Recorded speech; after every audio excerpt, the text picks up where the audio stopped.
Chuck Schumer stands firm amidst rising discontent within the Democratic Party. He recently declared he won't step down, despite pressure from fellow Democrats who wanted him to block a Republican-led funding measure. Schumer argues that allowing a vote was essential to prevent a government shutdown, which he believes would have empowered Trump to make devastating cuts to federal jobs and services.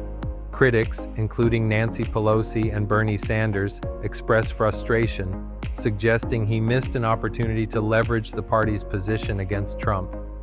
This internal conflict highlights a broader struggle within the Democratic Party about how to effectively oppose the current administration.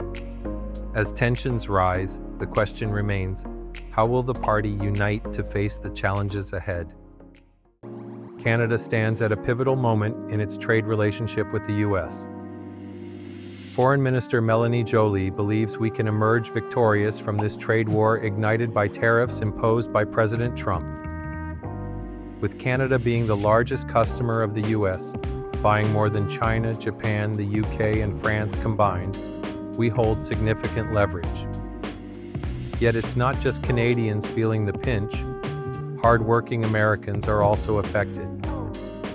Joly emphasizes that the key to resolving this conflict lies with American citizens, who can influence their lawmakers to end the tariffs.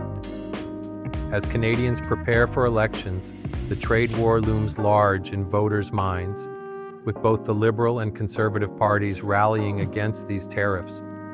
The stakes are high, and the outcome could redefine our economic future.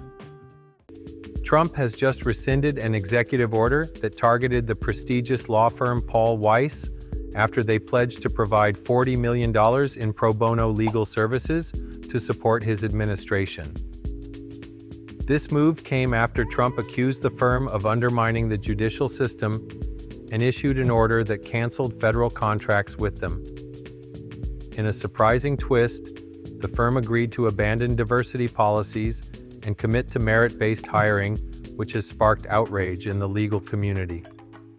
Critics, including prominent Democratic lawyers, have condemned this agreement as a shameful capitulation. Meanwhile, internal dissent is brewing, with associates resigning in protest.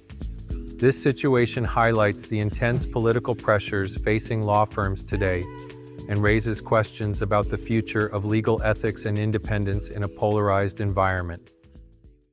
In Riyadh, U.S. and Ukrainian negotiators are pushing for a partial ceasefire in the ongoing war with Russia. The stakes are high, especially after a devastating Russian drone strike in Kyiv that killed 3, including a young girl. President Zelensky is urging for a real halt to the violence, emphasizing that peace must come from those who initiated the conflict. Meanwhile, the Kremlin is cautious, with Putin hinting at preconditions for any ceasefire agreement. The talks are focused on safeguarding energy infrastructure and potentially reviving grain export deals. However, the U.S. faces challenges, as some officials express skepticism about Ukraine's role in the peace process. With both sides suffering heavy losses, the world watches closely, hoping for a breakthrough that could finally bring an end to this brutal conflict.